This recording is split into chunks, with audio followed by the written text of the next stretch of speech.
Well, speaking of coming to WrestleMania, we were 47 minutes into the program when the bell rang to start the second match, which was for the WWE Women's title, Charlotte Flair versus Cruella Deville. And Cruella is growing on me because she looks great and she can cut the promo. And she's in here with Charlotte, so it's one of her better matches. Can I stop you? Yes. I have brought up previously, and I'm a big fan of Charlotte. I think she's great. That I didn't know how it would work her as a babyface between now and Mania. Boy, they gave her the Ronda Rousey speech. Go out there and smile. Just smile and smile and smile and smile. That's all she did. It was like night and day compared to every version of Charlotte we've ever seen before. Smile though your heart is breaking. Now, she was in Greenville, South Carolina, by gum. It's Flair country. She was happy to be the people obviously were happy she was there. So she was in a joyous mood. And also, again, that's one of the reasons why I like old Cruella's looks so much, because she looks like such a bitch that if she smiled, her fucking face would crack. But I watched this match because it was a single one-on-one match between two women with some size and great looks, and both of them promo better than most of the women and many of the men. And there was more wrestling in the first minute of this match than normal in AEW men's matches. But then they went 2 minutes and went to the fucking break. You cannot get invested in the matches. On the interviews can go 20 minutes and they'll just act like they got all the time in the world, and the entrances can drone on forever. But as soon as they start some fucking wrestling, we got to take a break. But when they came back, Cruella was getting heat on Charlotte. She was working like a heel. You can tell the Performance Center does worlds for the women. I don't know why it can't do anything for the men. Charlotte fairly quickly made a big comeback and got a 2 count with a big boot, and then Cruella stopped her again, and they went back and forth. And then they had it going till right till the end. I thought, boy, this has really been good. And this wasn't bad because nobody probably noticed, but when they did the deal where Cruella trips Charlotte, goes for a figure 4, and then Charlotte's going to small package her. But when Cruella tripped her and went for the figure 4, she went the wrong way on the wrong leg.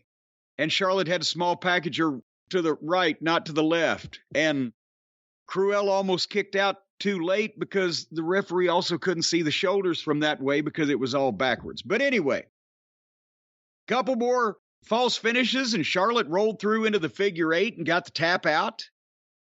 And because she's going to WrestleMania.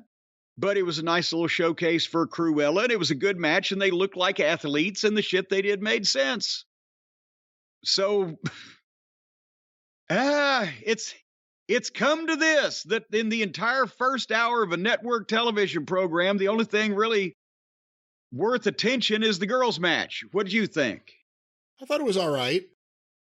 Do you think it hurts Sonya Deville, the fact that she was used for so long as a general manager, as a non-wrestling figure mostly, that all of a sudden now she's seemingly a competitor on the active roster? I still kind of see her as, and again, I know she was a wrestler, and then she left for a while, she came back and she did the GM stuff and everything, but I don't know, it's hard to take her, I have to see how if she's going to be in the division for a while. It's hard to take her seriously as a wrestler because I don't know if she's just going to go back to doing another skit. Well, she got a lot more TV time being the co-GM than she would have if she was just wrestling. But I don't know. It's not about how much time. It's about how you take the person when you're watching them. I mean, yeah, it's like watching Dangerous Danny Davis wrestle a match. But that's what I'm saying is, she got a lot more time than she would have. But I don't know. I can't remember if we were even paying close attention to the program to understand why she was made the co-general manager. If they plainly illustrated she had been a top wrestler, but she had been injured. I know she took time off for real because she was stalked and somebody broke in her house or whatever. But if they had told some story like she's she's a top wrestler, but she either is injured and can't compete, or she has been moved into this position for some reason, but they should have reinforced that she can take care of herself, blah, blah, blah. I think if they either didn't do that for that length of time, and or people just have forgotten that she was a wrestler, that it might have, they might should have done something to get her back over in the ring as a wrestler before they start beating her like a drum. But that's just me. And this this is just SmackDown. And this is just SmackDown. So real quick, at the 9 p.m. hour, who do they have the confidence in? The Cody package. That's what we saw. And straight into the Bloodline locker room where Roman said, "Where's Jay?"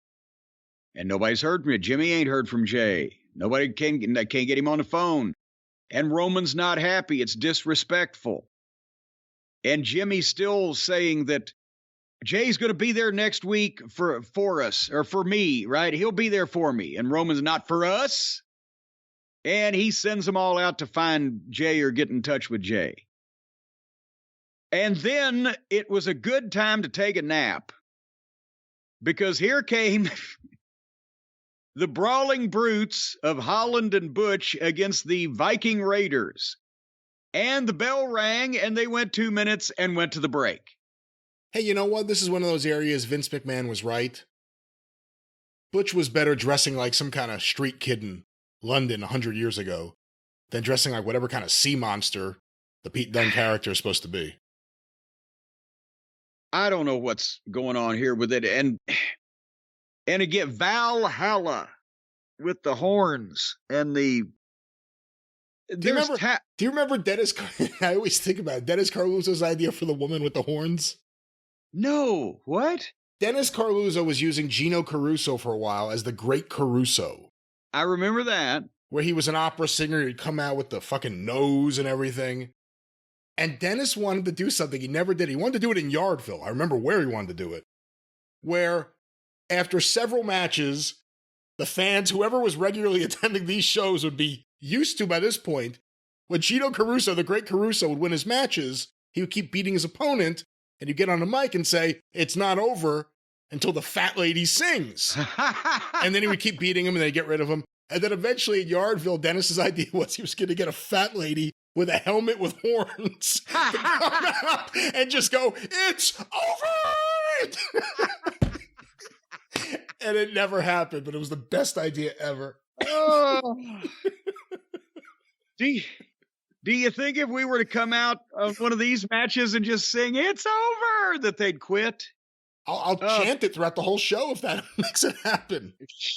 Well, they came back from the break on this one and went another 2 minutes, and the Vikings won. So that was a 4-minute match. But they left both of Holland and Butch laying and went to the back. But then here comes Sheamus and Drew, and they attacked the Vikings. And if you did, well, this is where you went sleep, right? On the live broadcast. Yeah, I missed this part of the show, yeah. Okay.